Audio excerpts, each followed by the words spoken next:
আসলে বাঙালি রান্না করতে গেলে অনেক সময় লাগে।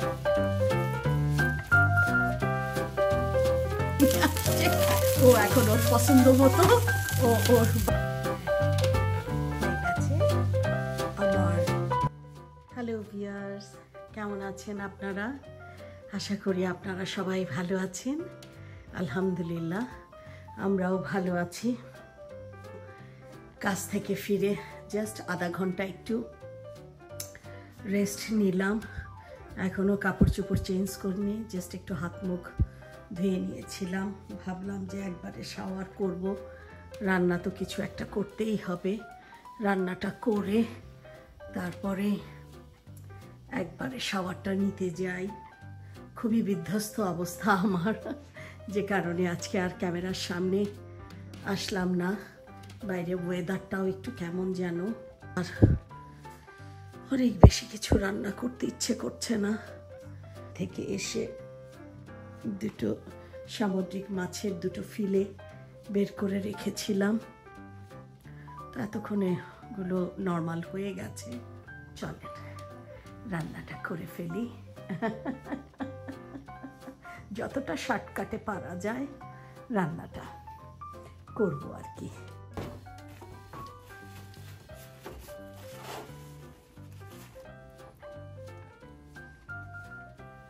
হ্যাঁ, আমি আজকে সামুদ্রিক মাছের ফিলে একটু গ্রিল করব, তো আমার পরিবারের লোকজনের জন্য। তা আমি দুটো ফিলে নিয়ে নিয়েছি। এখন এটাকে আমি একটু ম্যারিনেট করব। ম্যারিনেটের জন্য প্রথমে আমি দিয়ে দিচ্ছি লেবু। মাঝে মাঝে আসলে আজকে কাজের থেকে এসে এত টায়ার্ড। আসলে বাঙালি রান্না করতে গেলে অনেক সময় লাগে, তো যে কারণে আর বাঙালি রান্না বান্নার ঝামেলাতে গেলাম না। ভাবলাম যে খুব হালকা পাতলার ভেতরে কি করা যায়। দেখলাম যে এটাই সহজ বুদ্ধি। এখন আমি দিয়ে দিচ্ছি একটু গার্লিক সিজলিং। আমি জিনিসটাকে একটু আমাদের দেশি স্টাইলেই মিক্সড করে করব, দেশি স্টাইলে। এখন এতে দিয়ে দিব আমাদের দেশি মশলা, একটু হলুদের গুঁড়া, মরিচের গুঁড়া, একটু চিলি ফ্লেক্স, একটু ধনে, একটু জিরের গুঁড়ো।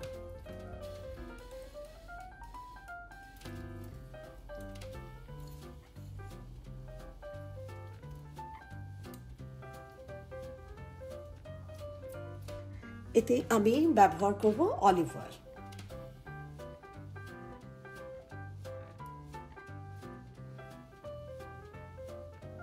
এখন আমি জিনিসটাকে খুব ভালো করে মিশিয়ে নিব।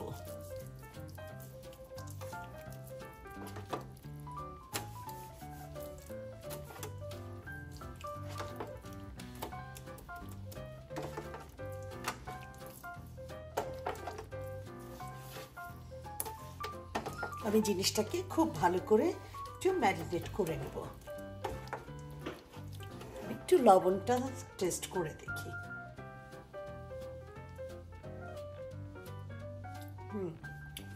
লবণটা একদম পারফেক্ট।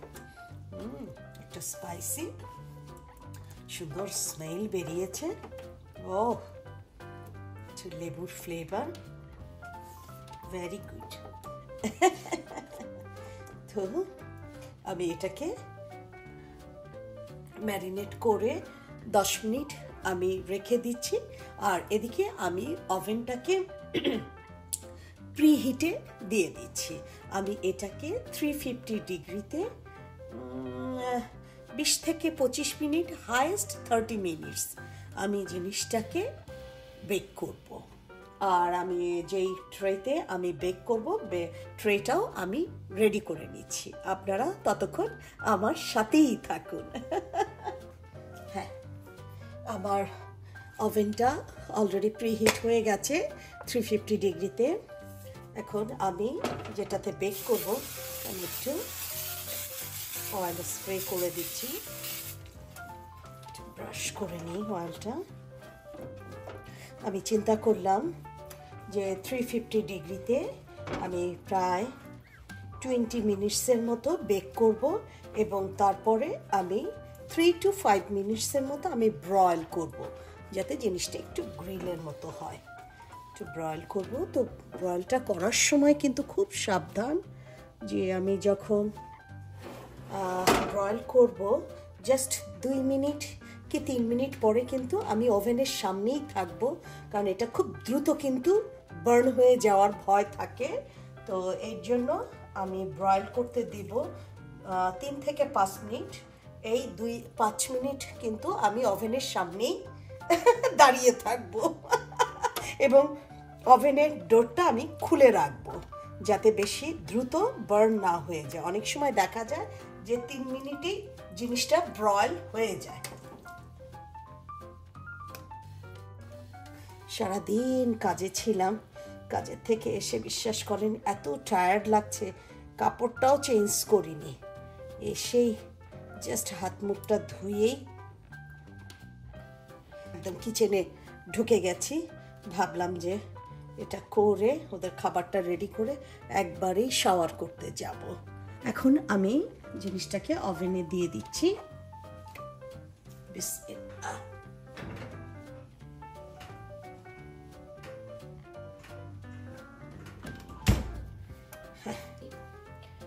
প্রথমে 20 মিনিট সেট করে দিচ্ছি।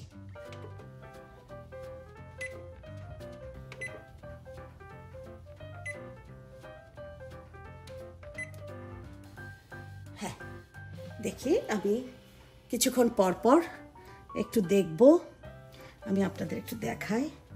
এই যে দেখুন, খুব সুন্দর ওভেনে দিয়ে দিয়েছি। আপাতত 20 মিনিট সেট করে দিলাম। তো দেখা যাক 20 মিনিটসে কি হয়। তো ঠিক আছে, ও হতে থাক, আপনারা একটু আমার সাথেই থাকুন। এদিকে বাইরে প্রচুর, মনে হচ্ছে থান্ডারস্টর্ম আসলে যেমন ঝড় হয় ঠিক ওই রকম প্রচুর পরিমাণে বাতাস বইছে। চলেন আপনাদেরকে একটু দেখাই কি অবস্থা। ও মাই গড, হঠাৎ করে জাহিদ থান্ডারস্টর্ম, জাহিদ হঠাৎ করে ঝড় বৃষ্টি শুরু হয়ে গেল। এখনো বৃষ্টি আসেনি, প্রচন্ড রকম ঝড়, আকাশ একদম কালো হয়ে গেছে, কি বাতাস বাইরে। ও মাই গড, মনে হচ্ছিল যে আমাদেরকে একদম উড়াই নিয়ে যাবে।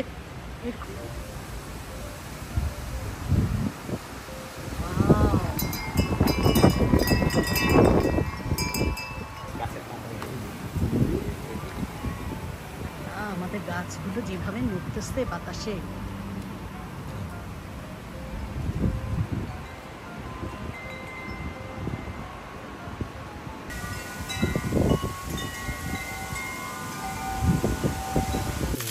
একটু গার্লিক সিজনিং দিতে চাও? ওকে,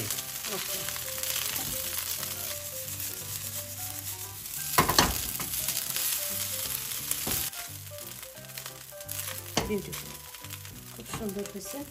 ঠিক আছে, আমরা খেয়ে দেখব আজকে আকিবের হাতের বাটার রাইস আর আমার হাতে ফিশ। ঠিক বেক বলবো না, বেক করে আবার আমি ওটাকে গ্রিল করব, দ্যাট মিনস ফিশ গ্রিল।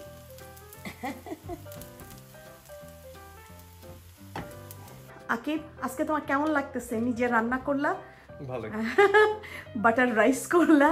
ঠিক আছে, আমরা খেয়ে দেখব যে আকিব আজকে কেমন বাটার রাইস করেছে। হয়ে গেছে আমার ওভেনে ফিশ গ্রিল এবং আমার ছেলের হাতের বাটার রাইস। বাটার রাইসটা ও ওর পছন্দ মতোই করেছে। অসম্ভব সুন্দর ডিনার হয়েছে। যাক, আমি কিভাবে মাছটাকে গ্রিল করেছি সেটা তো আমি আপনাদেরকে দেখালামই ওভেনে, আর ওর বাটার রাইসটা আমি আরেকদিন আপনাদেরকে রেসিপিটা দেখাবো। তো ঠিক আছে, আপনারা ভালো থাকবেন। আমাদের চ্যানেলটা বেশি বেশি করে দেখুন, লাইক শেয়ার এবং কমেন্ট করুন। আর যারা এখনও আমাদের চ্যানেলটাকে সাবস্ক্রাইব করেননি তারা অবশ্যই অবশ্যই আমাদের চ্যানেলটাকে সাবস্ক্রাইব করে দিবেন। ভালো থাকবেন, আমাদের জন্য দোয়া করবেন। আল্লাহ হাফেজ, বাই।